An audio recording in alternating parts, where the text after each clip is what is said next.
I think the thing that I learned from this journey is the perception of myself and how everybody perceived me to be living my best life all the time.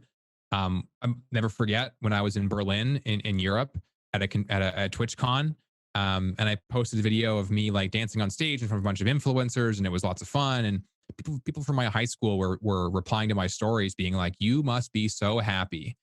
And those were the moments that I was actually the unhappiest, where I'd kind of walk back to my hotel, different country, don't speak the language, and being like just kind of homesick from traveling so much. So something that people didn't expect about me was that I'm more human than you may think, and I've had a lot more downs than ups in those days where people thought life was just gravy. What's going on, everybody? Welcome back to My Social Life. This is the podcast where you can hear the real stories behind the people on social media. I'm your host, Jacob Kelly.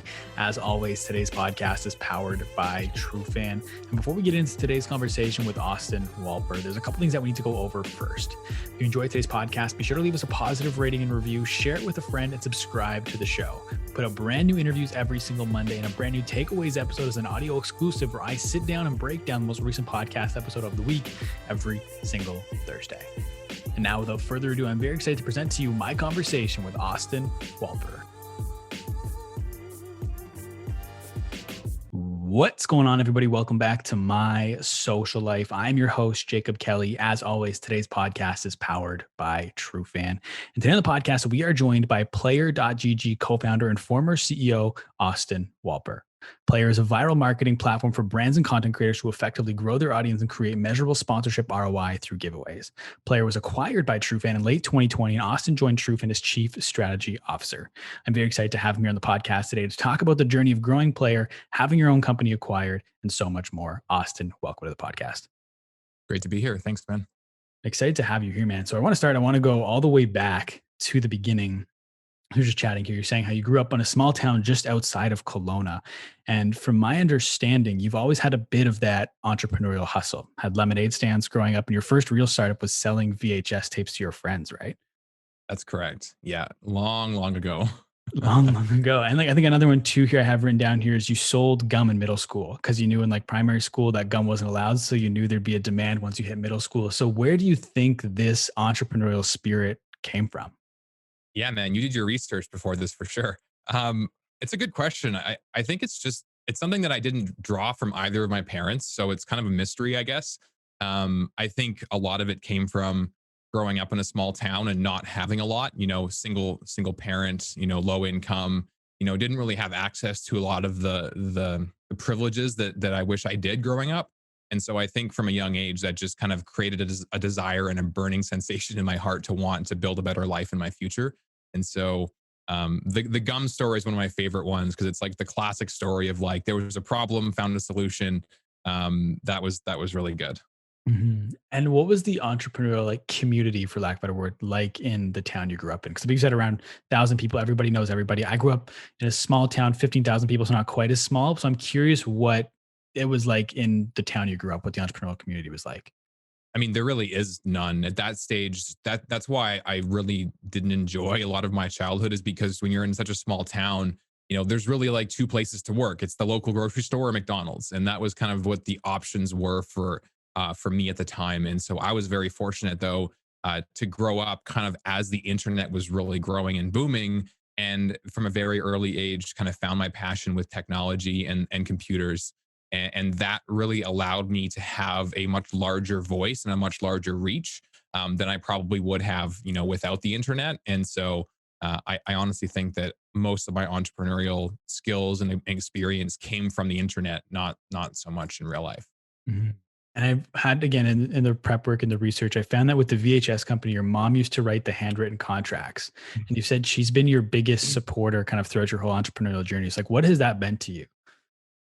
It's been crazy because in the early days, it was hard to convince, my mom of most of the things that I was working on because it was so far out of her realm of understanding.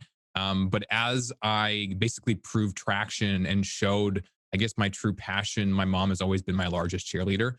And so from the early days, I was hustling on the internet, making money, through PayPal at the time was my source of income through most of high school. And I'll always remember my mom kind of being like, where is this income coming from? Like, what are you doing? Are you selling drugs? Like, what are you doing on the internet?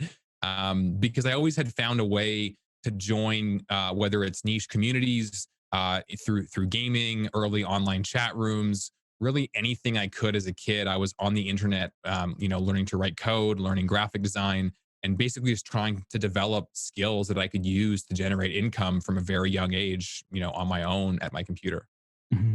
It's funny because I have a quote here from you, and it said, "I was never that guy shoveling snow or raking leaves for extra cash. I would take mind work over physical work any day." And so you're finding ways to do that from a young age then.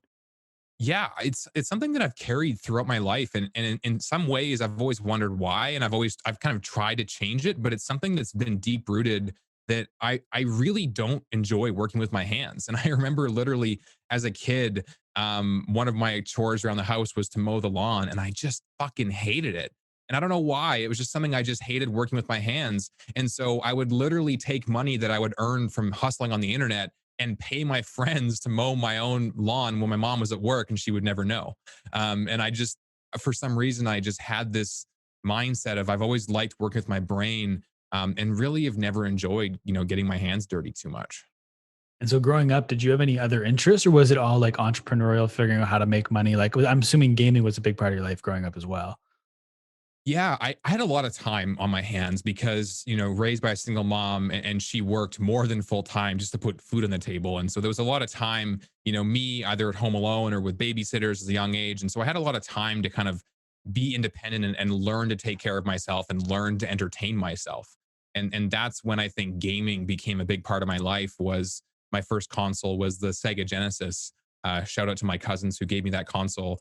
And I remember playing like early Sonic the Hedgehog that turned into Super Nintendo and Mario World and all the games that came along with that. And then I kind of just progressed, and I found it as a great way to kind of escape and entertain myself while being alone.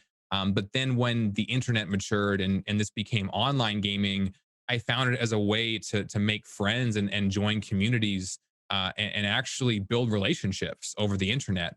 And you could argue the quality of an Xbox Live relationship may not be the same as a real life one. But I literally wouldn't be here today, and having built Player without the relationships that I made over the internet, 10 plus years ago. I'm always curious, what are some of your favorite games from growing up? Call of Duty will always have a bittersweet place in my heart. I hate it, but I love it at the same time. It's a game that I talk so much shit about, but I can't stop playing it. I really like action games. I'm not a fan of battle royale because I hate the whole, you spend 10 minutes on PUBG just running across the map trying to get into the zone. Like I just hate that kind of stuff. I like action paced games where I can play with friends. There's some strategy involved. And so if you get me and some of my closest friends into a Call of Duty lobby, we're making call outs, we're yelling over each other, we're playing to win. But lately I really haven't found myself enjoying games as much since I've spent so much time in the industry. And I honestly spend way too much time just here in front of my three monitors, that when I have spare time now, I'm actually much more gravitating towards the great outdoors, and trying to live an actual life, since I've spent, and obviously during a pandemic it's even harder, but we spend so much time in front of screens. So And why do you think that's happening now? Like growing up, if you spend like your whole life playing video games in front of a screen, why do you think now is you're kind of experiencing almost like a little bit of burnout in that sense?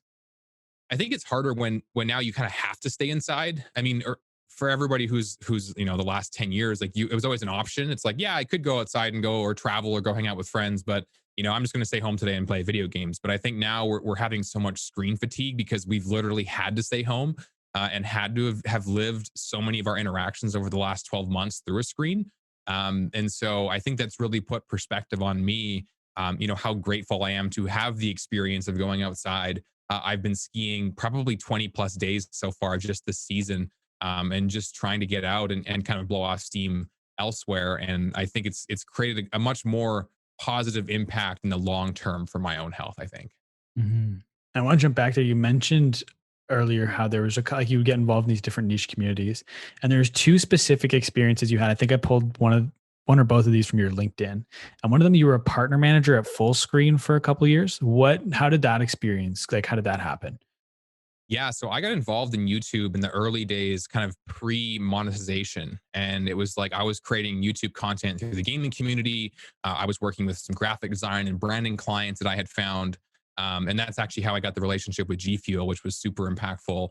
I'd say back in like 2011, I was super involved in the Call of Duty community online. And this was kind of back in the day when people were starting to capture their gameplay and they were setting up a camera, like a physical camera, and just pointing at their television and recording their gameplay and their terrible commentary as they would play COD. And that then turned into montage clips of highlights of trick shots. And that turned into the original FaZe clan of some of the original sniper guys in Call of Duty 4 and Modern Warfare 2. And I was kind of like, I was a spectator at that stage. And I realized I kind of knew that this was going to be something here. Like there was going to be something in the gaming industry where content was going to take a bigger piece. And I started watching tutorial videos of how to get better at Call of Duty. And I started following certain pro players, the original pro players back in the day. And I was just so interested by how this content was maturing, and audiences were growing so fast, and people were now turning to watching games on YouTube as opposed to playing them themselves. And that's when I got involved in working with content creators. I was doing some branding, some marketing. I'm just all freelance myself. And that's when Full Screen emerged as, I think, the first multi-channel network that had the license to monetize gameplay content. And so, God, I would have been like 15 years old, or so. I was just super young, but I was actually hired as a recruiter and a partner manager to recruit people into the AdSense program, where I was actually able to offer them a CPM so they can get paid for uploading YouTube videos. And this was like before you could even make money doing this kind of stuff. And so that means if you got full screen when you were 15, you were probably like 13, 14, maybe 15 when you were freelancing. How are you getting those freelancing gigs at that age with some of these other creators? Is it just being active in the community? Like, how'd that happen? I was literally just living the motto of doing free work to get experience and get exposure. So I was on YouTube and they had a DM system at the time. I think it's long been turned off. But I would just literally reach out to all of these major, at the time they were major, but now they're small fish, but the early OG hustlers in the gaming community. And I was like, hey, like I'll do a branding package for you, or I'll design you a new channel layout, or I'll help you make a logo. And I was just literally offering my services for free. And if they liked the service and they liked me, I would just ask for a shout out or some kind of recognition in return. And that exposure had funneled into a lot of inbound clients for myself that were actually paying. And I was charging, actually pretty good money for my time to make, different branding, different marketing, different kind of collaborations. And I was really actually doing okay. I think I bought my first car just off of income from doing YouTube. And then my own videos started to get more views, which turned into monetization at the time as well. That's awesome. Do you still have that YouTube channel or is that long gone? It's been long purged. It's a chapter in my past, but I learned a lot from it. I think it's always super cringe to look back and listen to videos of yourself when you were a kid and didn't know what you were doing. But the experiences that I gained and the relationships I made, are still alive today. And then, so how does G Fuel come into the mix? So G Fuel was one of those interesting ones where they were the first company to really like market a beverage for gamers. And at the time, they had a product called PTF, which was made for sports nutrition drink. It was like a pre-workout if you're going to go to the gym and want to get amped up. And gamers started drinking this pre-workout and playing better with better reaction times, more focus, more endurance. And so they started to kind of shift their marketing in the gaming space, but with this beverage product.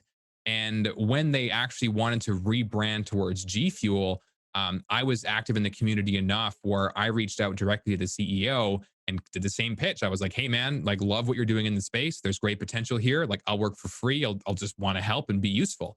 And so I worked on their largest and biggest marketing campaign, which was called Mission Gunship at the time, which was basically a giant giveaway where people, if you bought G Fuel, you were entered for a chance to win a trip to fly to New York and literally fly a helicopter with like a machine mounted minigun and like blow up cars and shit. And it was super cool. And I helped recruit influencers to promote the video. I worked on some of the production of it. And just by doing that, just made great friends with Cliff, the founder and CEO of G Fuel. And now G Fuel has grown to become a market leader and the most dominant player in the beverage category in gaming and esports. And of course, that relationship's maintained through Player as well as now with Trufan, have really kept that alive and have just been super proud to see G Fuel grow as much as it has over the years. And you did all that initial work for free. Yeah, that was literally, I mean, this is so many people are wondering these days how to get exposure. And if you have skills that people want, like you should literally just be offering them to people in exchange for experience and exposure because me working on that one project probably led to hundreds of other paid clients that kind of transcended from that initial project I worked on. Mhm. Yeah, I asked that because I feel like that's just an important thing for people to know, especially because this was, I believe, like 8, 9 years ago, and it's still a relationship that's benefiting you to this day. So a little bit of upfront free work, but on the back end, there's just been so much that's come off of that. And I'm a little bit confused on Absolutely. on your timeline here. So that G Fuel started around 2012, and then did you go to the Justice Institute of BC and wanted to become a lawyer at one point? No, that was just a certification that I did at some point. It was like a weekend course. I take no credit for going to university. That's fair enough. And then you were working at Lee Valley Tools, right? Yeah, I had a retail stint for a while. That was kind of my like post high school.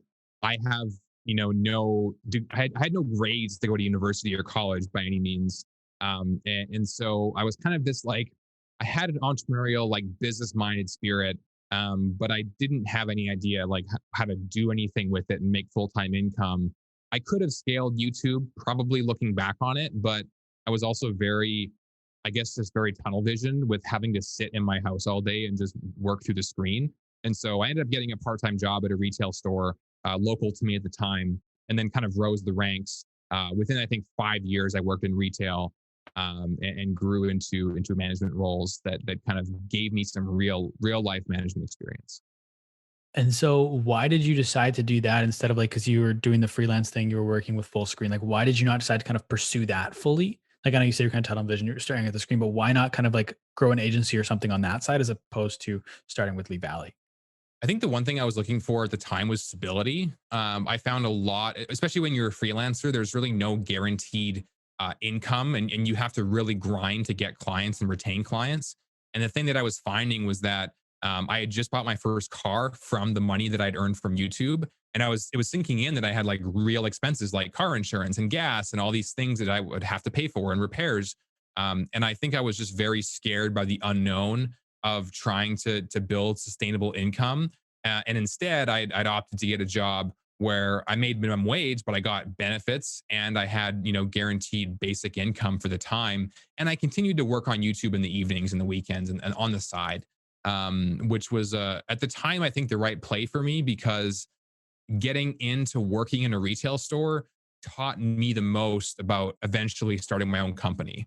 Like I basically got paid to get a real life business degree, but just through experience. Like I was 18 and I was running my first department. I was hiring, I was firing, I was writing budgets, I was doing payroll, I was doing financial forecasts. And I was basically getting paid to just learn all the stuff that I needed to eventually know to start my own company one day. Mhm. And but then by the end of kind of like you said, 5 years with Lee Valley, by the end of it, you were kind of unhappy, right? Yeah, I think once I got to the end of the retail stint, I was like, I realized that here I was at the time. I think I was 21. I was working in a retail store. Retail has a lot of negatives to it as well. It's very chaotic, especially like you can imagine working in retail during Christmas time. It's like hell on earth. And I think I just realized that this wasn't my passion. I didn't have purpose here. I didn't feel like this was a direction I wanted to pursue anymore. And at the time, gaming and esports was becoming a real thing. Like back in 2011, when this whole thing started, like there were a few people making some money, but there was really no way to get a sustainable full time job at the time. But then like 2017, when I actually quit my job, like gaming was booming. Esports was actually becoming a word that people would recognize, and there was a real potential for this industry to be disrupted and actually produce a sustainable business out of. And so that's when I think I kind of got that itch I wanted to scratch. And then how long did it take you from being like, okay, I'm unhappy here, I want to leave to actually doing it? Because I think everybody at one point or another talks about quitting their job and starting a business, but you actually followed through on it. So how long did it take you to actually make that decision? I think I had the kind of realization moment for me. It was around the summertime. I think it was around June of 2017 that I kind of realized that like this wasn't for me. And at the time, one of my mentors had recommended a networking event that I should attend, just to meet entrepreneurs in the community. And that happened to be in the innovation center that we talked about, downtown Kelowna, that holds our local tech accelerator. And I remember like taking off work early one day, going home and getting changed and going to this networking event. And I kind of just got inspired because I didn't really know there was a big community for entrepreneurship in Kelowna. It's not really well, it's not easy to just discover it. You kind of have to seek it out. It's not easy to see just from the outset. And when I had attended this event, like I was in a room with like a couple hundred other entrepreneurs who were like pitching me their startups, and they were like trying to get investment, and they were like growing their businesses. And I was like, man, like what a vibrant community we have. And I just left that feeling so energized that like that was kind of the catalyst for me to like decide to really move forward on this, because I felt like there was a support system. Like when you want to quit your job, but you're all by yourself, you have no experience, you have no mentors, you have no access to resources to do what you want to do. It's like the most terrifying thing in the world. But even if you have a resource where you could go and have lunch and learn and meet and network, I felt a lot more comfortable with like, there's a community here. And the crazy thing was everyone who I talked to wanted to hear my story.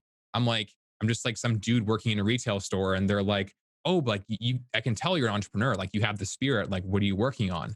And that's kind of when all the dominoes fell, and I left my full time job like very shortly after that.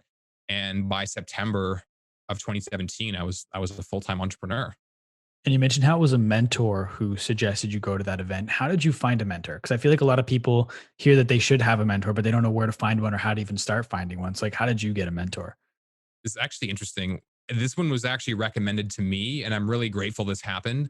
Where I was working at this retail company, and the COO of the company had met me once, at like a company retreat, and was like, you don't really fit in here. Like he's like, you're working in retail, and I'm grateful you work for our company, but like I can tell that you have a very big spirit and have a long way to go. And he actually recommended somebody and says, hey, I have a friend, you should talk to him sometime. Maybe he can give you some advice. And that just happened to be a mentor that I was just blindly introduced to. And so that was like, I guess, my first experience like having a mentor. And since then, I've actually sought out certain people and developed those relationships differently. But that was kind of how that first one came to be. What does a mentor mentee relationship look like? Because people hear like you should get a mentor, but they might not even like, and they don't know where to start, but they also don't even know what that actually looks like. So, what did that look like for you?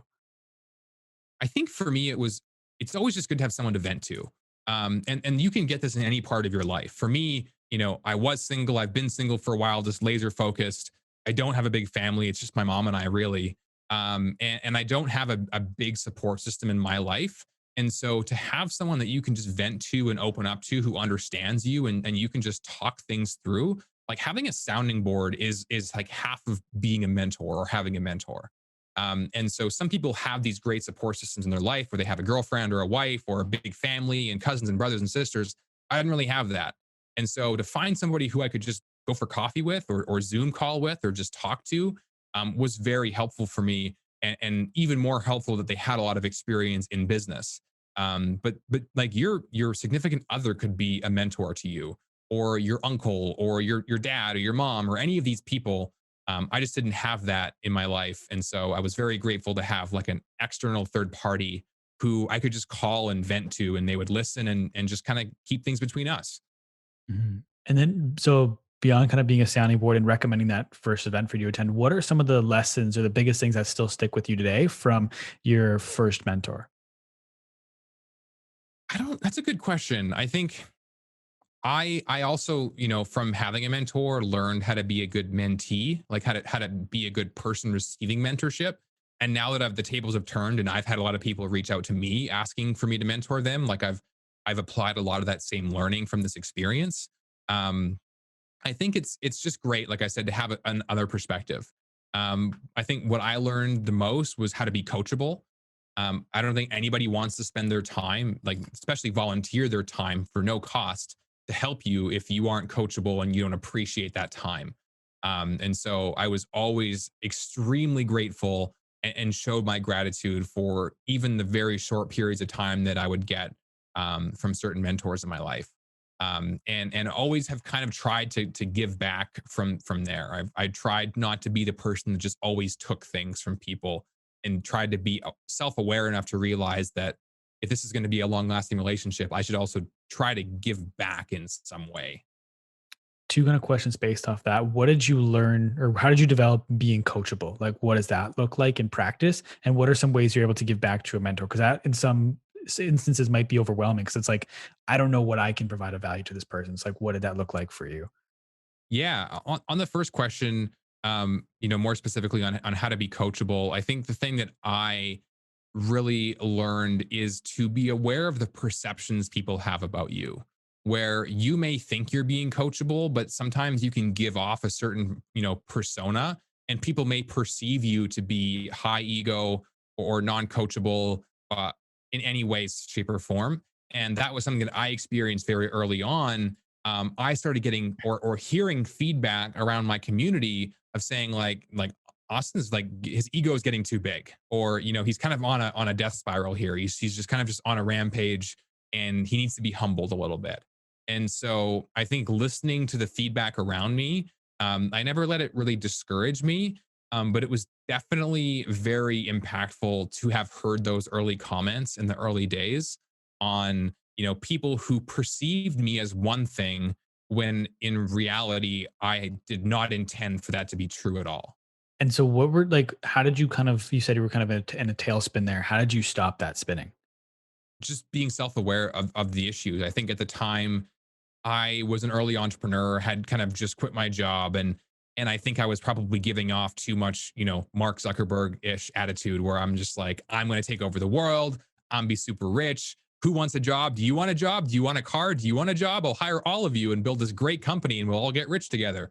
And that persona, was really just me being excited. But the perception to the community was, this guy is so fucking full of himself. He thinks he's going to take over the world, when in reality, like, I was just hyped up, and I never ever wanted to make anybody think that I was being too cocky. But that was just, again, the perception that I was giving off was different than the one that I was intending to be.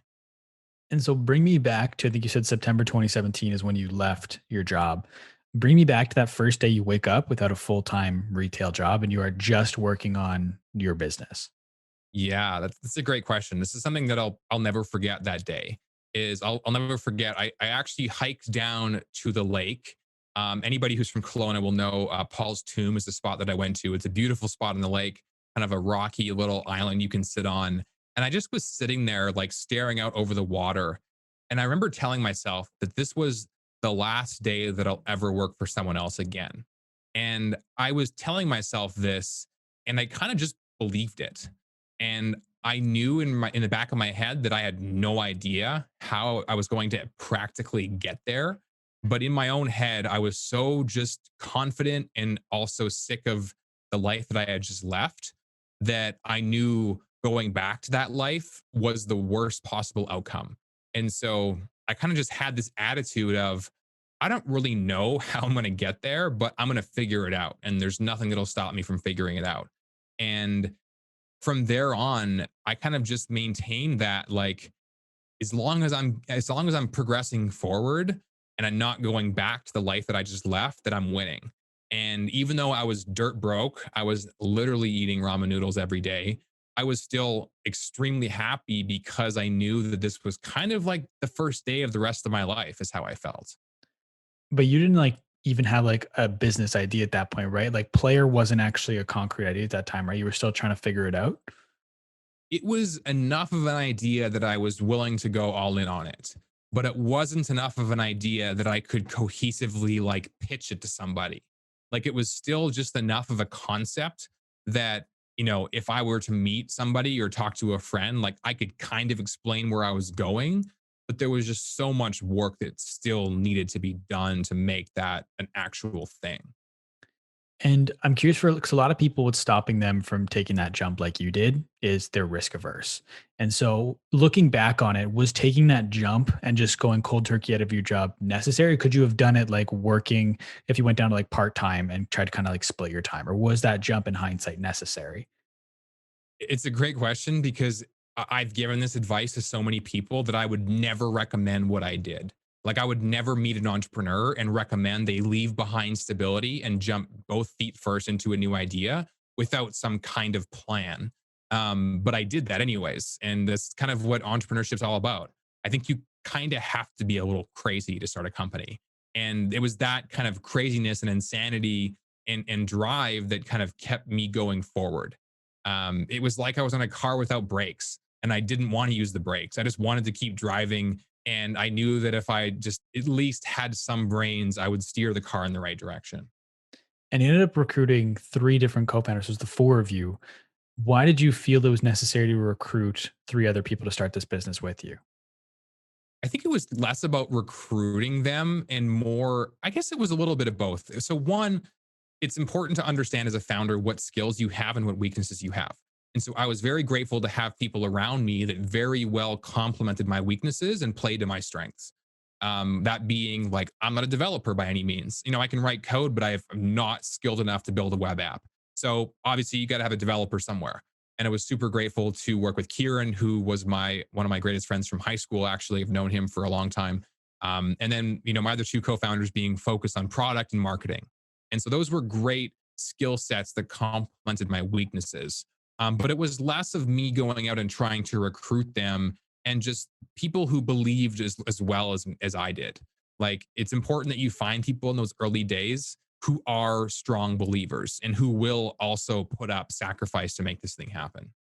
And then how do you find, so like you said, Kieran was one of your best friends growing up, but how do you find the other two co-founders? Because for a lot of people, finding a co-founder is something they have no idea where to even begin with that. So how did you do that? Yeah, so Mike, being my other co-founder, I actually had met him on a virtual chat room in 2006. It's kind of the comment I mentioned earlier about how relationships from gaming have progressed into where I am today. And so, without having that connection, in those early days, Mike and I were the kind of the sounding boards of the ones who would be up super late on Skype, just talking all night about this idea that we had. And then Mike had known Eric, who was our fourth co-founder, through some of his previous stuff, again, all online, and kind of made the introduction and connection. And we all kind of just started joining at the time Skype calls, after we all finished our full time jobs and just talking all night and just being super energetic about like, damn, like this is a really cool idea. And so for context for the audience, can you just kind of give a quick like TLDR on what Player is and how it works? And if it iterated over time, like what it started as versus what it is today? Yeah, for sure. So to start off, we were actually building a growth platform for Twitch streamers to grow their audiences and engage with their communities. And the kind of concept of giveaways that we do today started off as a mechanism for, as a Twitch streamer, it's really hard to build and grow a following unless you're at the top like 1%. And we noticed that the top 1% was really making, 99% of the revenue on Twitch. And this was again back in 2017, so this was still kind of early compared to where Twitch is today as a platform and a community. But we very quickly realized as we were building this platform for streamers that it was next to impossible to build an actual sustainable revenue model on just influencers. Anybody who's worked in gaming will affirm that is very true. That you kind of need someone who can actually spend money to pay your bills. And so we actually realized that our same technology that we built for influencers was even more applicable for brands in the community as a mechanism to grow their audiences, capture more customer data, engage their fans, and build these very unique activations that drive engagement for their objectives. And so we never like we kind of built for both customers in mind. And we went to our first conference, TwitchCon in 2018, and kind of just had a very very large appeal from the brand side of the business on brands wanting to use our technology. And so we've since kind of scaled that. Now we've worked with brands like EA and UFC and Bud Light and Amazon and some very big clients. And then on the influencer side, we work with thousands of content creators across Twitch, YouTube, Facebook, as a growth platform for their audiences. And so when you have the initial idea, and you have the four co-founders, the four of you together, what's kind of that first step? Is it build an MVP? Is it somehow validate the idea? Is it just raise funds right off the bat? Like what does kind of that first step look like? So and it's very different for every business. In our case, I had bootstrapped every penny that I had to my name, even sold my car and sold a bunch of crap around my house to be able to afford this journey. Funding was the top of my priority list because I knew that with only like 10K in our bank account, that like there was only so far we could get, and no matter what we built, it doesn't matter if we can't afford to keep going. And so I kind of was like, when I put this money into the business, I realized that like this is the very short runway. And if we don't find a way to extend this runway, doesn't matter what we build, it's not going to get anywhere. And so I kind of knew that I had to raise money, but I had no idea what that meant, how to do it, where to look, how to functionally raise money, how the legal work, none of it. And this is kind of where that community through Kelowna's tech ecosystem that really supported us in getting there. So when it comes to raising funds, do you remember your first pitch and how that went? Yeah. So the first pitch was really interesting because it actually wasn't a pitch to raise capital. I was actually pitching to our local technology accelerator, which is called Accelerate Okanagan, which is kind of like our local tech community support system here in Kelowna. And they had an accelerator program where they would have mentorship, access to community resources, and all that kind of stuff. And they'll basically like teach you how to build your startup. And I actually pitched to them, very early on to join their accelerator program. And my first pitch was, I think I was accepted based on my energy and my enthusiasm and my I guess my hunger to build this thing more than I was accepted on the idea itself. I think the general consensus was cool idea, if they can build it, but like goddamn, like this team is going to go build it, and they seem super hungry and dedicated to go do it. Um, and so once I got into the accelerator program, it was very shortly after that the actual mentors in the accelerator program became my first investors. And these are typically kind of retired post CEO. They've sold their several companies. They're very wealthy, and they're just there to give back and kind of be a part of the community. And so they were actually amazing first investors from a capital perspective because they were very smart money. And I remember my first investor gave me a $10,000 check, which for us was like a ton of runway because we were so lean at the time. But then once I had my first investor, it was very easy for others to be like, oh, he's in. Okay, I'm in too. And then, oh, he's in, I'm in. And because Kelowna is such a small ecosystem, everybody knows each other. And when you have those big players in the community, once they were in, it was kind of like social proof to get more investors to come in. Cause I'm like, hey, look, the top 5 entrepreneurs in Kelowna have invested in this company. It was easier to get attention at that point since the small town really worked to our advantage. I think what you said there at the beginning to how you got in initially with your first pitch, just based off of energy, is so important. Because like I work with an angel investor and venture capitalist, and one thing he says is he always looks at the people and he'll invest in the people more so than the business idea. So sometimes like you may not even have the best idea, like not you specifically, but just people in general may not have the best idea, but they'll still get investment because investors just want to develop that relationship because they like the person and their energy and what they represent as an entrepreneur. So I think that's a super important point. And so ultimately you guys ended up raising 4 rounds, right? I believe. Sure. It was a very sporadic fundraising process, but yes, if you were to group them into rounds, you could say they were 4 rounds. And how did you determine, you said Kelowna is a very small ecosystem. Did you ever kind of raise funds beyond Kelowna? Did you get outside of that ecosystem? Yeah, so that's the thing about the small towns is they're great for getting started, but you very quickly kind of hit your limit of how much value that you can extract from a small community. And so kind of once we had raised all the money that was available in Kelowna, that was like if there was any investor that was local, we've already talked to them. There became a point where we had to kind of scale and go a bit farther. First I did a tour around Western Canada, flying to Vancouver, basically twice a week for like a few months. I was there, almost all summer of 2018. Then over to Calgary, Edmonton, kind of going on the West Coast. And that quickly led me south of the border, going down to, LA, Seattle, San Francisco, San Diego, and just really just networking. Like, yes, I was going there to raise money, but I was mainly going there to build relationships. And I know that, once you build great relationships, they usually lead to capital or introductions to get capital.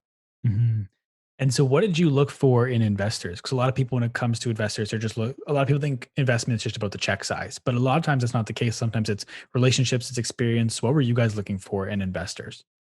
So in the early days, I was looking for money. Like I was just like, I need cash, right? Like, it was at that point, I didn't have the luxury of deciding. But this is a great lesson that I learned that I pass along to other entrepreneurs is as your deal grows and as you build more credibility as an entrepreneur, you have more leverage to decide who invests in your company. And in those early days, I remember, I think it was before I had my third or fourth investor. So very early on, there was an investor who was interested, but he's like, I don't understand your space. So if you want me to invest, I want you to write me a 5-page essay on what esports and gaming is.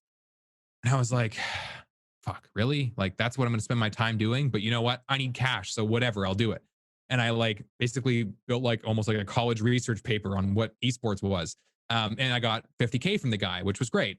But then, a year later or 2 years later, as our company is growing, like screw you, I don't have time to write a 5-page essay. Either you're in or you're out. And you kind of build confidence as an entrepreneur, as a founder, as you're going. And the more confidence you get, the easier it is to raise more money because once you're kind of past the seed stage looking for post seed or an A round, your confidence and ability to articulate your vision is going to sell the whole thing as well as your company's traction and metrics and stuff. So I hope that kind of answers your question in a long roundabout way. Yeah. And you also said how early on, like the first priority was raising funds because you had about 10K in the bank, but you knew it was a short runway. And another reason, correct me if I'm wrong here, that you needed funds was because in the beginning you made the decision to lose money up front and focus on growth of the platform, right? Yeah. So we were, and this has become all too common these days now, where we were not building a business to get revenue off the bat. We didn't monetize for at least the first 2 years of business. We had zero cash flow. And that's because we recognized the industry that we were in, that audience size and defensibility matters more than cash flow. Because we're in a super competitive and fast growing market, anybody can come in and do something similar, but the larger you have of a moat and an audience and customer base, the more defensible you were. And so all of our investors bought into that same vision of we want to grow as fast as possible, get the largest audience we can, and then basically go and figure out the data from those people on how to make money. And so we didn't launch our revenue plans until September of 2019. So basically 2 years post incorporation. And that's when we had enough data from the users we had to determine the best strategy to monetize. Despite that being the plan from the beginning, a plan your investors are on board for, is it a hard thing to stomach just ever knowing every single month you're going to be spending and losing more money than you're bringing in? Is that a hard thing to kind of wrap your head around, especially as an early stage entrepreneur? It wasn't for me, at first, at least, because I was very excited by the direction we were going and the fact that we had investors that supported the idea. It made it very easy. It was actually funny. It was harder for me to stomach the fact we started making revenue. And I'll never forget this when we had one of our largest enterprise contracts. I think before we had really launched a full enterprise effort, I think we got a check for like 25K from a customer. And I was like, this is like non-dilutive investment. Like this is like an investor giving me cash that I don't need to pay back and I give no equity for. And I was like, this is amazing. Like, oh my God, we need to do more revenue stuff. And it was like from an entrepreneur who had only spent money for 2 years to start seeing revenue come in and see that as like shit, like this is now how it works. And so, how did you guys get the first couple clients way back at the beginning? Was all from conferences. I was the master of the conference and convention circuit, and anybody who has followed me on social media for more than a year has basically posted a picture of me on an airplane every week for all of 2019 and the first 2 months of 2020 until the world fell apart. But we were really being from that small town, being from Kelowna. It's so hard to go and build global network and relationships when you're from a small town that nobody even knows of by name in the U.S. And so my first convention was E3 of 2018 and TwitchCon. And then I started to go to all the PAX events and DreamHack and TwitchCon in Europe. And basically, I took the convention life as the way to build relationships. And I wasn't there to sell people. I was there to build great connections and great friendships. But then once you get home from a convention, it's the people that you've built great relationships with that turn into business opportunities. And so while some people were at the parties at TwitchCon trying to sell, sell, sell, I was just there being a friendly person to hang out with and being goofy and having fun. And then when I got home from the convention and when I would email somebody who I met, I was now their friend. I wasn't just someone who's trying to sell them something. They were like, oh, this dude was super fun to hang out with in San Diego. Maybe I'll jump on a call and see what he's up to. And that's kind of how we leverage the convention life to build great clients. And one of our largest clients that we ever signed came from me just hanging out at the Marriott hotel bar in San Francisco at GDC, just hanging out in kind of one of the lobbies, talking with people at the bar. And one of them happened to be a VP at a very large company who turned on to end up being one of our greatest clients. Do you have any other fun stories from working the convention circuit? Like I know, I believe you spent some time with Post Malone or something like that. Like, do you have any good stories from all those years spent time just living on a plane? The how do I explain this well enough? The events were always amazing and so much fun. The events were always so much fun, but the journey and the travel between them was some of the most draining times I've ever experienced. Where it's like when I'm at home for the first time in like 2 months, get to be in my own apartment, my own bed, like do some laundry, make my own food for once, and then having to like pack up again after just a few days and go somewhere else. Like that was extremely draining. But I made some of my greatest friends to this day from that convention circuit life that we did, and had the most fun in doing it. There were so many events where you kind of just went with the flow, and before you know it, like I was backstage at a Snoop Dogg party, literally standing right behind him as he's DJing on set. And these things just kind of happened. Like it was just such a blur. It was like a movie. And whenever I look back at those moments through like my photo reel, it's like I can't believe that was my life. And now here we've been, basically 12 months into a pandemic, and no one's left their hometown. But it was incredible. It was so much fun. Have you been able to kind of replicate, or were you able to replicate that to some degree once COVID hit and you weren't able to leave? Like, is there a way you're doing it virtually, or was it just nowhere near the same? I think I was lucky because before once COVID had hit, we'd already had a lot of great relationships already built. The thing about conventions is when you go to a conference, people are there to have meetings. And so if you walk up to a booth of some major company and you find a director or a VP and you're like, hey, I want to talk to you, they're literally there to meet you. But when you're at home, you kind of have to weasel your way into their email and hope they respond to you and hope they have time for a Zoom call, and that is always the hardest part. So when COVID hit, I was very grateful that we already kind of put in the investment of time into building relationships. And so once the pandemic was alive, it was just kind of catching up with people I already knew or using my network to get introductions to people that I wanted to meet. But like if I was starting a company today in this pandemic, like it would be next to impossible to get a game changer, a decision maker at one of these big companies to just take a Zoom call with me. It's just not going to happen. I'm curious with you kind of not being in Kelowna for a lot of it, with you flying around all the place. Maybe you guys are doing it entirely remotely, but how did you look at scaling the culture of Player alongside just the scaling the growth of the company at the same time? Yeah, this was a great lesson that I learned kind of the hard way. Because again, and we talked earlier about the perceptions people have of you. One of the perceptions that my team had of me early days was that they're grinding to build this company, and here I'm going out to parties every weekend like I'm just living a vacation.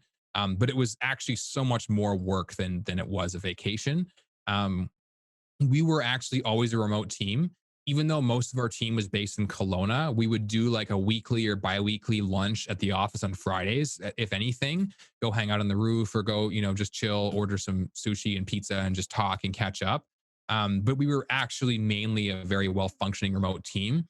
I think the culture and scaling once we had a bigger team was putting in place a project manager. And then I ended up hiring a full time president of the company who basically was the team's kind of direct path to getting business done. And then so I could interface with the president as the CEO, and we'd talk. I'd kind of communicate my vision and my strategy, and then I could go fly to Berlin for a conference. And then, business is still getting done while I'm gone because I've kind of set the direction of the company. With being an entirely remote team, even though most of the team was still in Kelowna, what was your approach to hiring? Like everyone's approach is a little bit different, but like what are some of those things you looked for? So for hiring, and this is something that we kind of had to learn the hard way.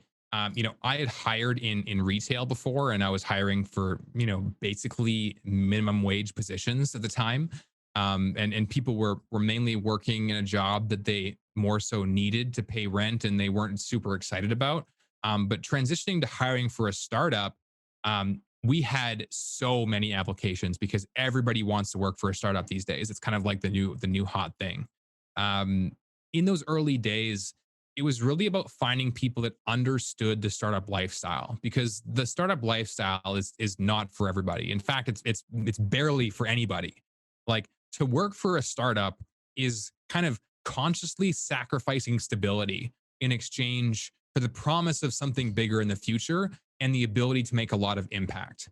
And when you work for a startup, there's not a giant corporate hierarchy that you have to kind of weed between to get things done. And people who work for startups, who have this mindset, generally fucking love it, because on day one they can make a change on their own without having to talk to their manager, that can make a change the entire company is impacted by.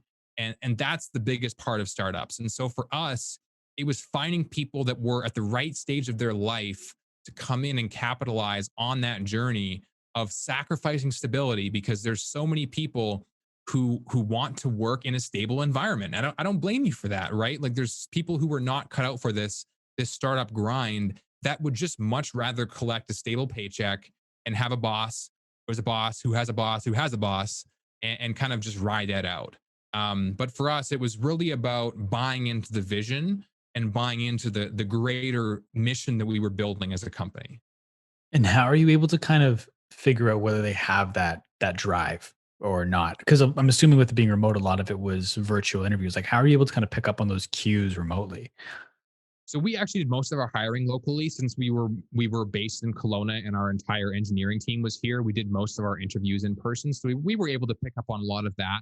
I think a lot of it came down to, do they understand the company and the vision, and kind of, I was very good at getting a feel for people. Like, I think I've developed relatively high emotional intelligence over the years of just, when I talk to somebody, I can kind of understand their motivations. Are they bullshitting? Are they hiding something? Or are they being super honest and super direct?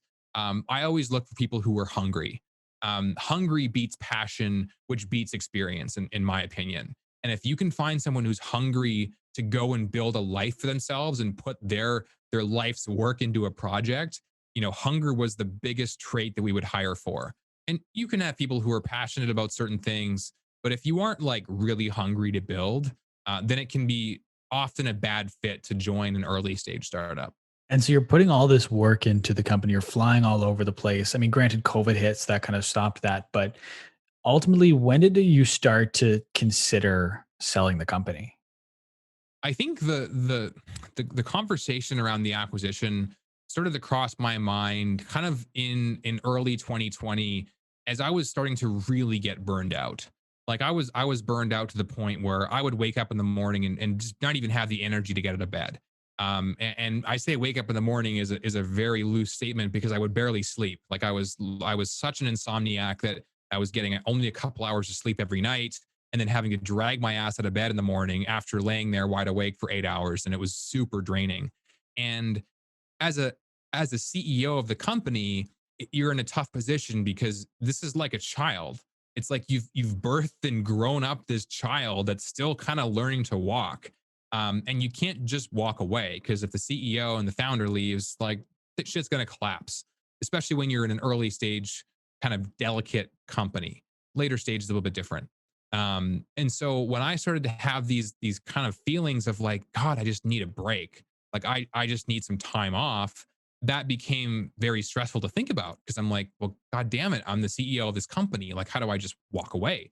And so things started to cross my mind of like, there's value in this company, right? There's a company that's doing great things. Our revenue is growing. Our team is very happy and motivated. And so that was kind of when I started to think about in my own head, of how do I take care of me as a human while also taking care of my team, my employees, my investors, my shareholders, and my customers. And so why was the ultimate decision to sell the company as opposed to bringing someone in to replace who's your role and you kind of step back a little bit? I think for us, we were always about the vision and the mission, and we always wanted to build something greater than a giveaway platform. And we wanted to build a full suite tool that really could really solve real great problems. And I think at the time we were much more strategically focused on the lowest risk path for getting the company to a position where it can be a dominant player in the industry and go beyond what we had initially built. Every one of my team, early teammates, co-founders would tell you that the vision that we started with was always phase one, right? It's kind of like Amazon and books. It was kind of always supposed to be the beginning.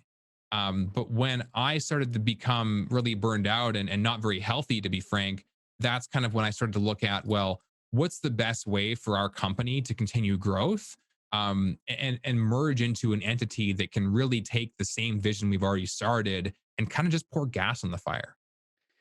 Is it still, despite kind of understanding that where you were was kind of step one in this greater plan, is it still a hard realization to come to that selling the company is the next step in that process? Even because it's something like you said, it's a baby, you birthed it, you've grown it. Is it still a hard decision to come to terms with as the co-founder of the company? It depends on where the company's at and where people were at. Myself, I was just looking at all the signs of what my own body was telling me, and I knew that I was just burned to the ground and that I didn't have the energy to continue being an effective leader and an effective CEO. I just knew that I needed time off, and if the company was at a stage where I could take 6 months off and do it, I probably would have. But hey, we knew that the company was still growing very quickly, and that would have been just too much of a risk to our team and our investors and our customers to do that. And so it was more of a decision on. It felt like the right move, and I knew that if we found the right player, who no pun intended, if we found the right partner that we would want to work with, that would uphold the vision and values that we started with, that the company would be in a good position. And that was a big part of why we wanted to accept an offer that allowed our entire team to come forward with us. A lot of times in acquisitions and mergers, team gets dropped, there's layoffs, they kind of minimize redundancies. But we were very fortunate enough to have kind of curated a deal where our entire team came forward with us and got to continue on, and that made me super happy. And so how did you end up, like, once you make the decision we're selling the company, what does kind of that next step look like? Because I'm assuming a lot of people listening to this have never sold a company. So once you decide you want to sell a company, like, how do you do that? It's not like you put a classifieds ads up and someone calls you on the phone. Like, what does it look like to actually sell a company?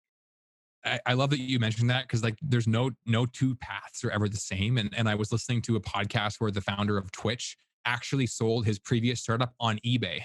And he literally put up a classified ad and sold his company. And so there really is no right or wrong path. I think it's kind of just like sales 101. It's like you build a list of prospects, find the right fit, and you kind of work through a sales funnel of like, here's everyone and everyone who could be interested.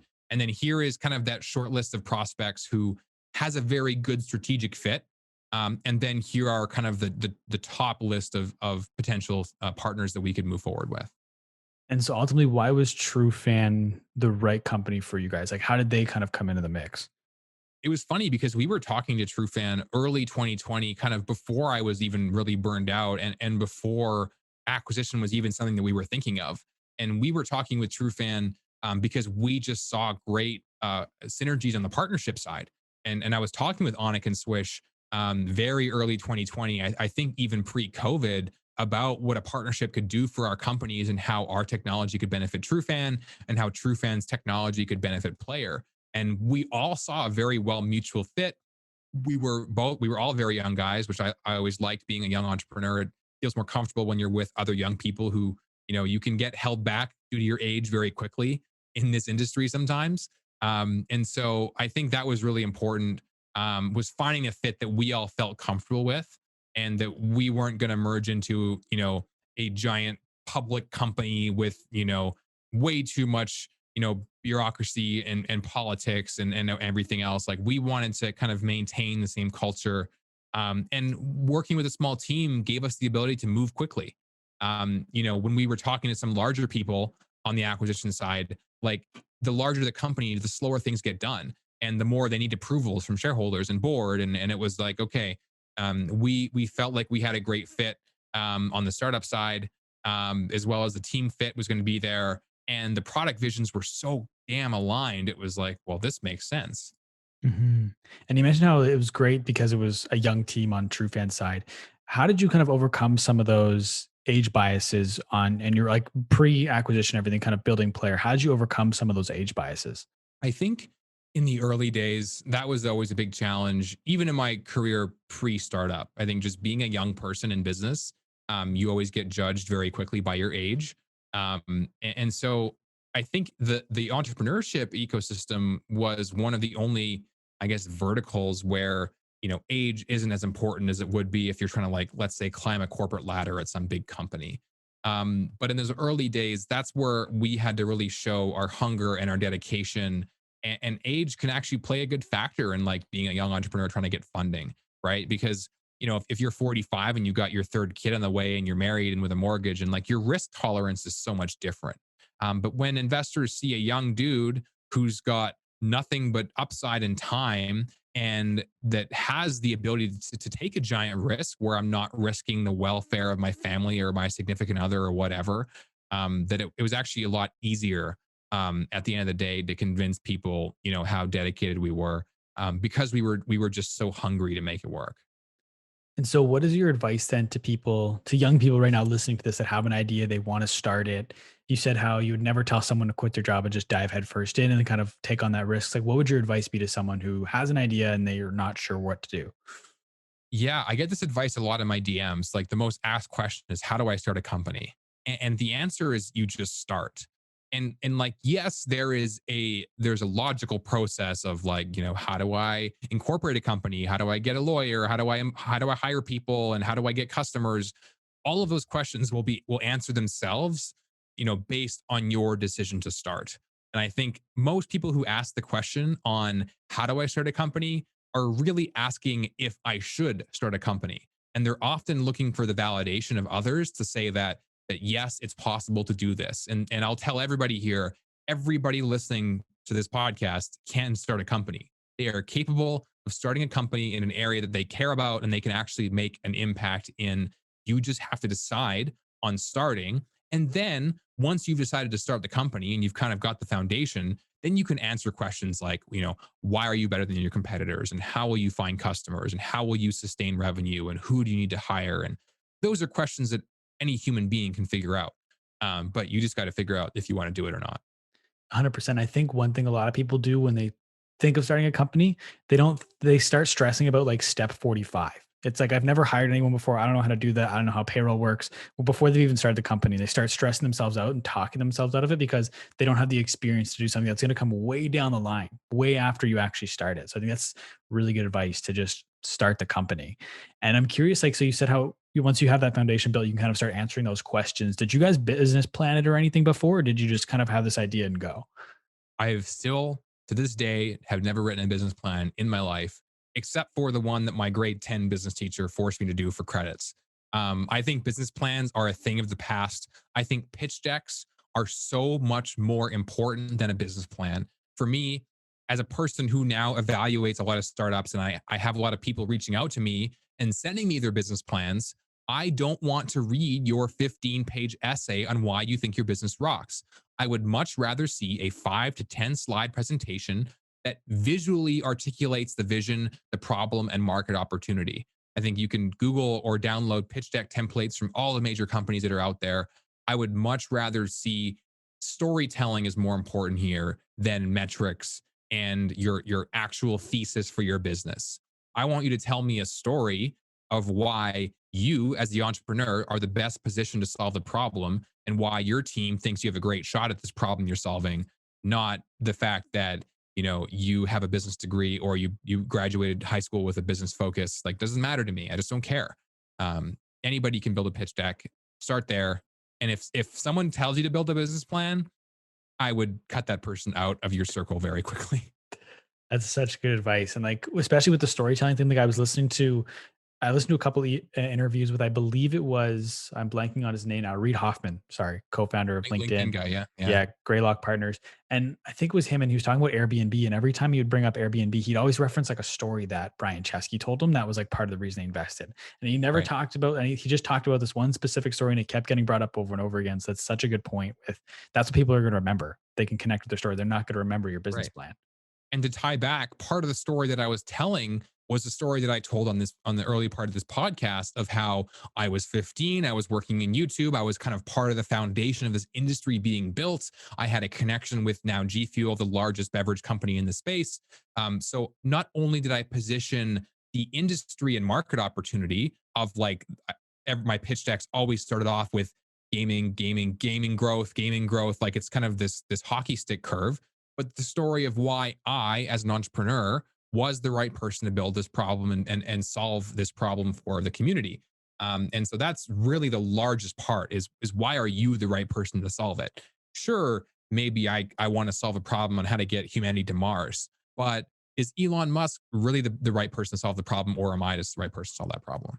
Mhm. And so when you're in these pitches with investors, is it like how people envision it, like standing in front of a smart screen or like a projector and literally running through your deck, or is it like sitting around a table? What does it actually look like? I've had every type of pitch. I've pitched hundreds of times, no exaggeration, and I much prefer. And now that I've been able to see the other side of the conversation, having gone through an acquisition, I far prefer a conversation over a presentation. And I think most investors would agree.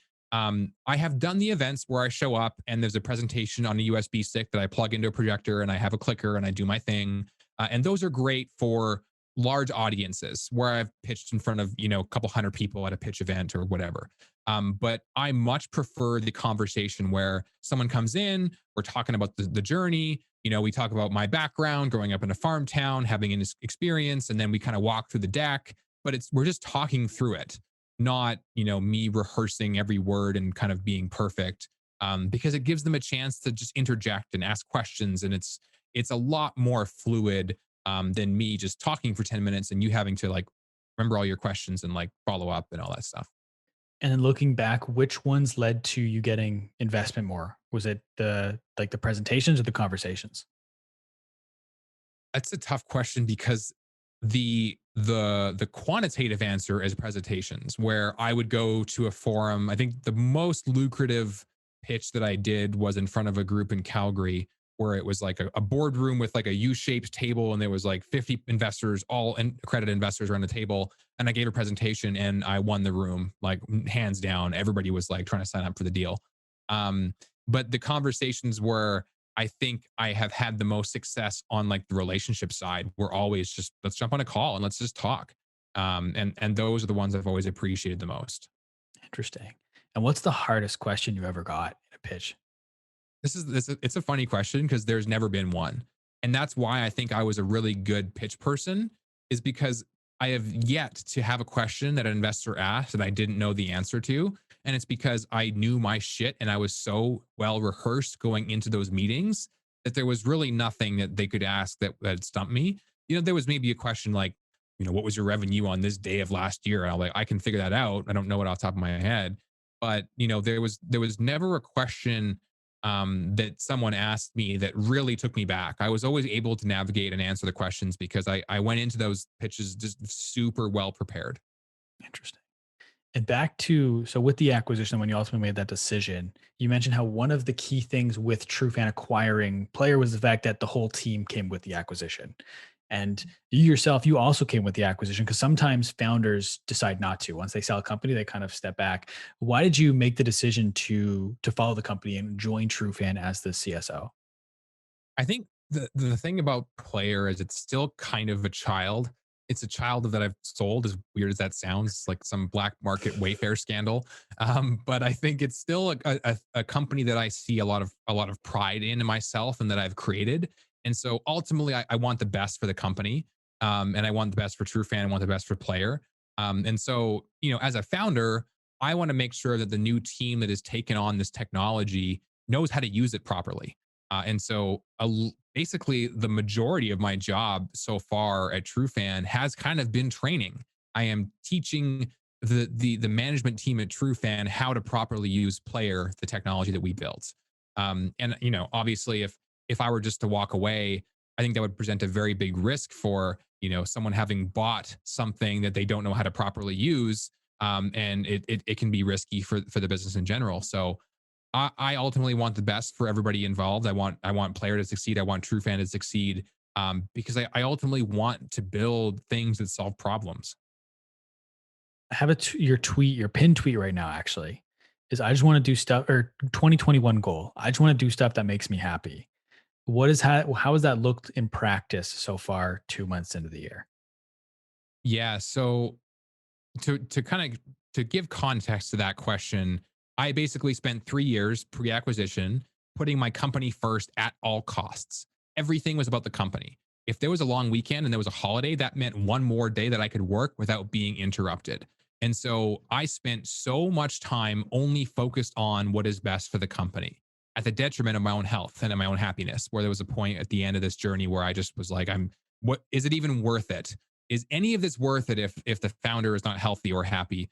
It just wasn't worth it for me. So this for me was a kind of a new chapter of my life where I now have the space in my life to kind of make decisions based on what's best for me. And that's kind of inferred a lot of my new role at Trufan. I am not signing up to be working 80 hours a week as an executive right now. I've kind of done that, and I'm tired of that life for now. I'll probably start another company someday when I have a really big problem that I want to solve that actually creates a lot of value in the world. But for now, I'm in no rush to jump back into that seat. I'm kind of playing catch up in a way with everything that I missed over the last 3 years. How many things that I had to turn down, invites to birthday parties, weddings, events, just things, friend gatherings, that I just couldn't have attended because I was taking care of this child being my company. And so now I'm trying to really kind of flip that and get caught up on things like sleep. Like I was in such a deprived state of sleep that I actually learned of a thing called sleep debt, and that you actually need that your body needs to repay sleep that you've lost over a period of time. So I'm like, screw it, I'm sleeping as long as I can and just literally playing catch up here because if I don't have juice in my tank, I'm useless. Is that necessary to building a company, or is there a way to do it more sustainably, like sustainably as a human being, where you are healthy and is there a way to do it with balance, or is putting in those long hours, those late nights, is that just kind of part of the deal that you're signing up for? So I don't believe in work life balance as a CEO or a founder of a company. The word that I've kind of come to terms with is work health balance. I don't think work life balance is practical in a startup because you really can't have a life. And I don't need to have a life when I'm running a company. I don't need to go out to the club on Friday night and drink and have a social life. I don't need to have that kind of life. What I do need to have is my health and my well-being so that I can wake up and go crush it at my company. So when people look for work-life balance in startups, they're often looking for an escape, and they're going to go live this super balanced life where 4 o'clock they're off work, they're going to the beach, they're going to hang out, and weekends are dead time. That was never practical for me.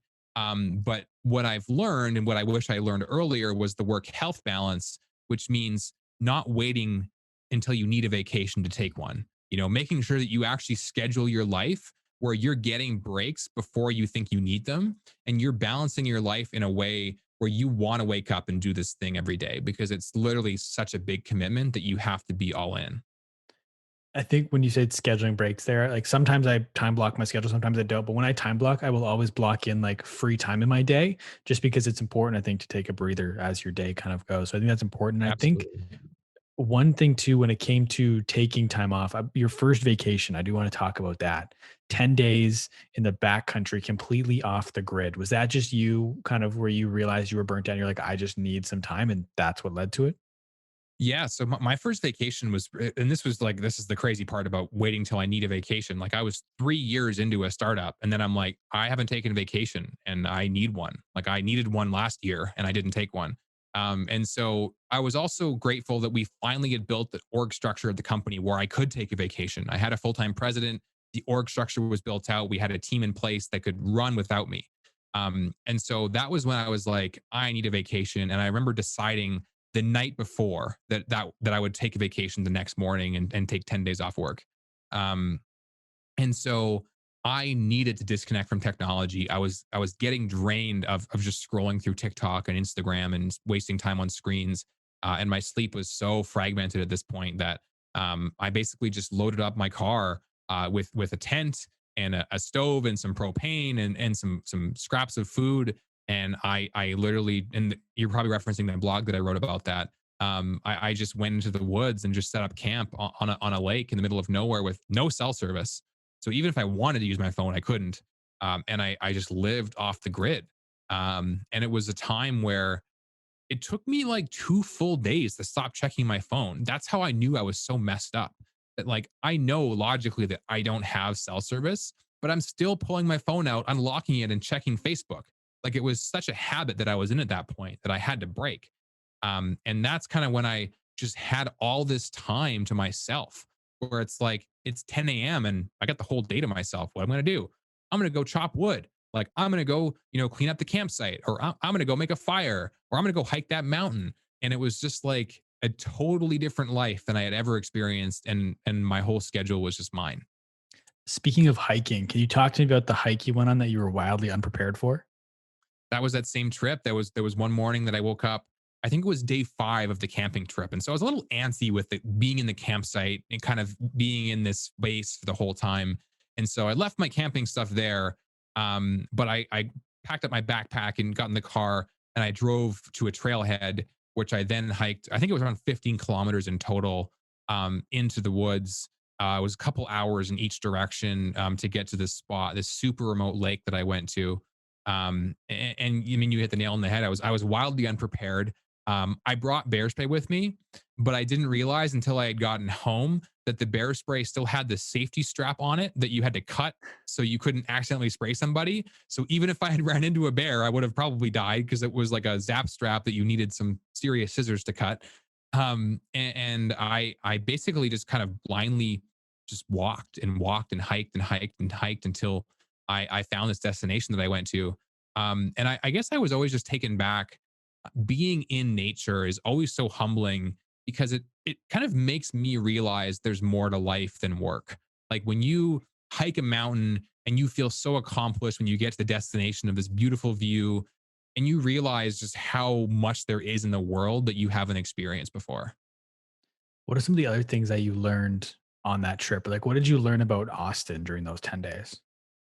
I did a lot of reflection, and I think the thing about the vacation was actually at the end of the day, the vacation that I took was more harmful for my mental health when I got back than when I had left because I was so burned out before I left for my vacation. And then I had 10 days of pure bliss and happiness that coming back to reality was such a culture shock for me. Was kind of a big eye opening when I was like, I've been happy, I've been sleeping, I've been hiking, I've been just chilling for 10 days. And now I'm coming back to my life that's making me realize that this was just a glimpse into a dream. And I was kind of now I'm awake. The dream's over. I'm back to real life. And coming back to real life after having such a relaxing time off was, a very eye-opening moment for me because I came back and I'm like, okay, I was happy and now I'm back to, being stressed out all the time. I want to go back to being happy again. And kind of having that perspective was like, shit, that's what life is supposed to be like. But here I am slaving away as a startup again, being a CEO and not loving it. And so was that kind of the inflection point of when you made the decision to sell the company? That was the inflection point that I realized I needed a change. I don't think I realized that it meant selling the company yet because there were more stakeholders than just myself involved. And I had 45 plus investors in the company that also needed to be a part of this decision. But I think it was the inflection point where I realized that something needed to change. And I knew that acquisition was one of them, and I just kind of had to figure it out. Are there anything else, any other changes that had to be made beyond just selling the company? In my life, personally, yeah, there was so much. I mean, getting back into a routine around health and balance was important for me. That was kind of when I decided to get back into fitness in the gym. I worked out 6 days a week before I started the company. Like I was dedicated. I counted my calories. I measured my protein intake. Like I was significantly into fitness. Wouldn't call myself a bodybuilder, but I was like significantly invested in my own health and fitness. Started the company. No time for the gym. That was the first thing I cut out. Huge mistake.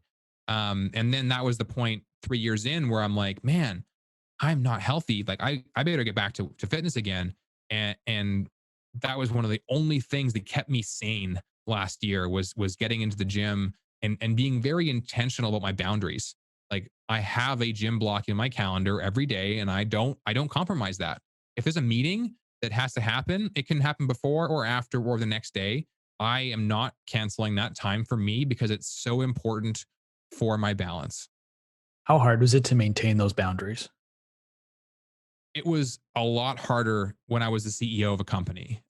It's a lot easier as an employee at a new company.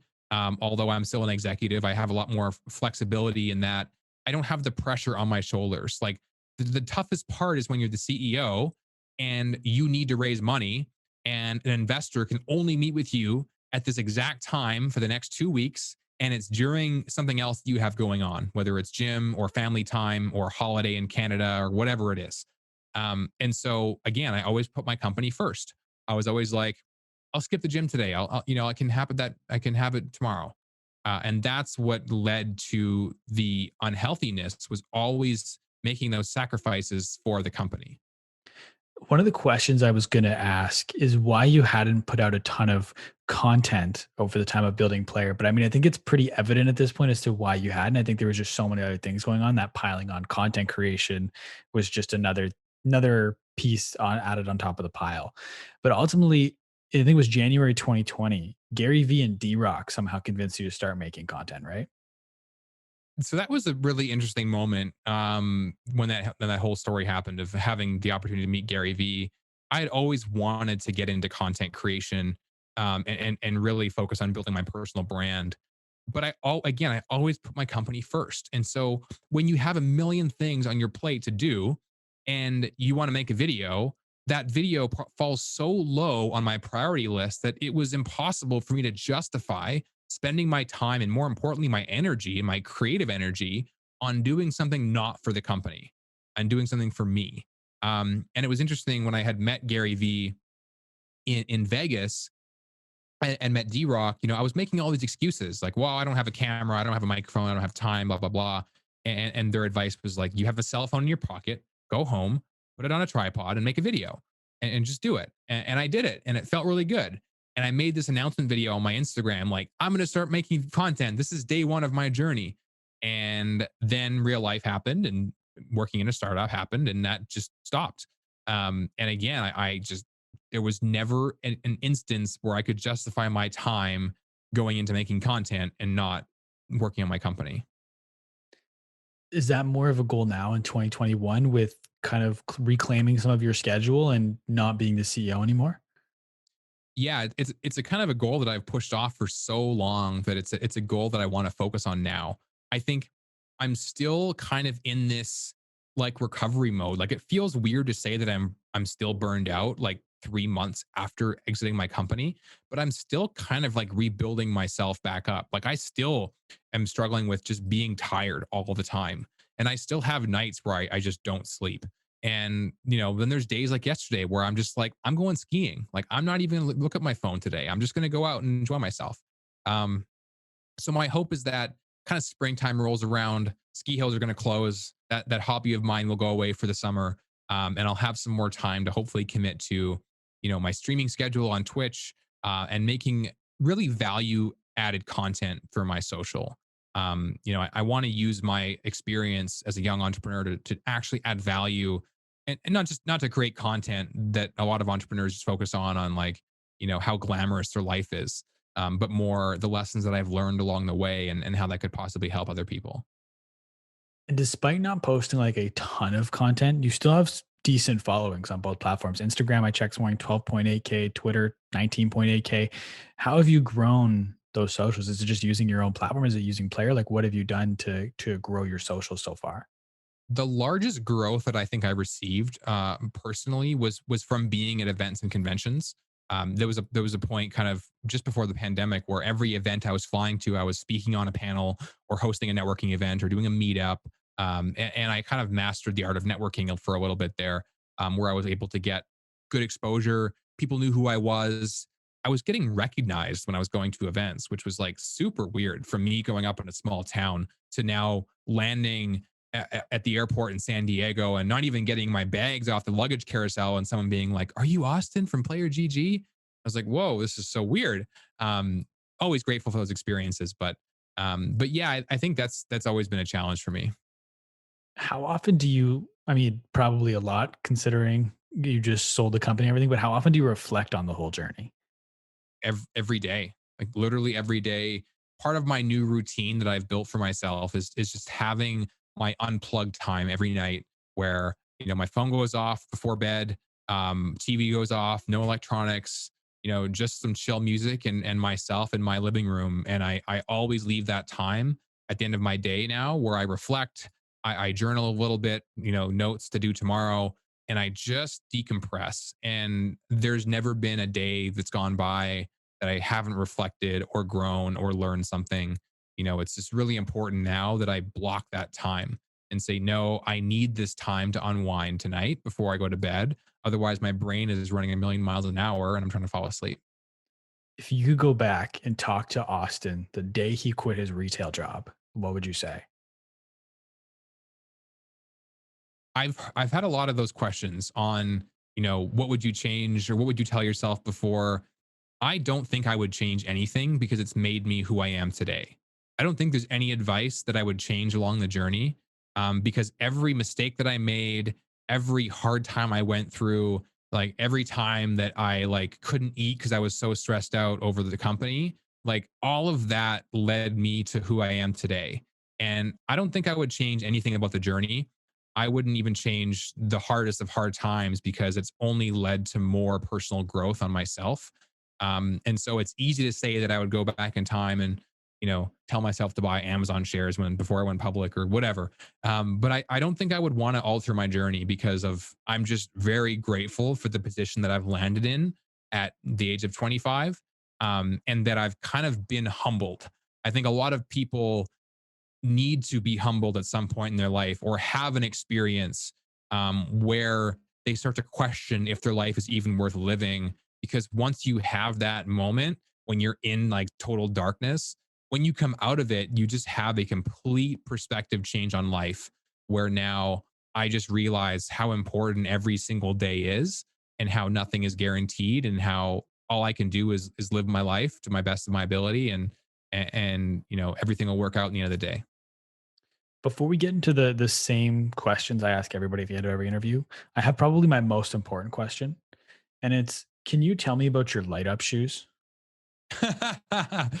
Oh, I love that. You obviously watched my Instagram highlights or something.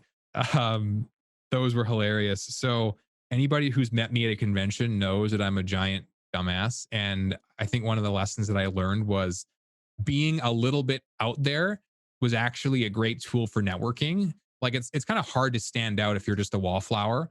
But so for me, I would go a little extra mile and I'd wear glowing glasses, LED shoes, a glow in the dark T-shirt, something like that. Those were actually a gift sent to me from Cliff, the CEO of G Fuel. So if on the odd chance you're listening to this, Cliff, thank you for the shoes. They've gotten me many, many, many meetings from just being cool. That's amazing. But yeah, we'll just jump into these last questions here. I used to call it rapid fire, but people say these aren't rapid fire. So then I started calling it the Q&A, but then people told me, then I realized it's a podcast and the whole thing's a Q&A. So that doesn't make Of sense. course. So I don't have a name for this section. Sure. But the first question is, what is one thing about you people wouldn't expect? People wouldn't expect. I think the thing that I learned from this journey is the perception of myself and how everybody perceived me to be living my best life all the time. I never forget when I was in Berlin in Europe at a Twitch con, and I posted a video of me like dancing on stage in front of a bunch of influencers, and it was lots of fun. And people from my high school were replying to my stories, being like, "You must be so happy." And those are the moments that I was actually the unhappiest, where I'd kind of walk back to my hotel. different country, don't speak the language, and being like just kind of homesick from traveling so much. So something that people didn't expect about me was that I'm more human than you may think, and I've had a lot more downs than ups in those days where people thought life was just gravy. What is one thing that's so important everybody needs to know? That your health is the most important thing that ever matters. That no matter what you do, no matter how much money you make, nothing comes more important than health. And then second to that is time. I think if you, once you realize that the money falls lower than time and health, then you start to live a real life. What's the best advice you've ever been given?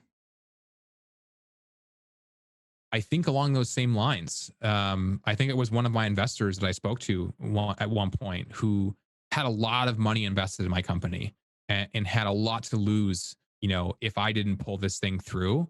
But they still were able to step back and remove the capitalism from the scenario and really share, how important it is for me to look after myself. And I think the fact that I heard it from an investor who I didn't expect to hear it from made it that much more impactful for me. For the last question, I like to flip the script a little bit. So instead of me asking the question, it's you asking the question, but it's not to me. So pretend you have a crystal ball. You can ask this crystal ball any question and you will get the 100% honest answer. What is one question you want to know the answer to? When is the next season of South Park coming out? Waiting for too long. I am always so curious to know what people are going to ask, and no one has ever asked that question before. I love it. I love it.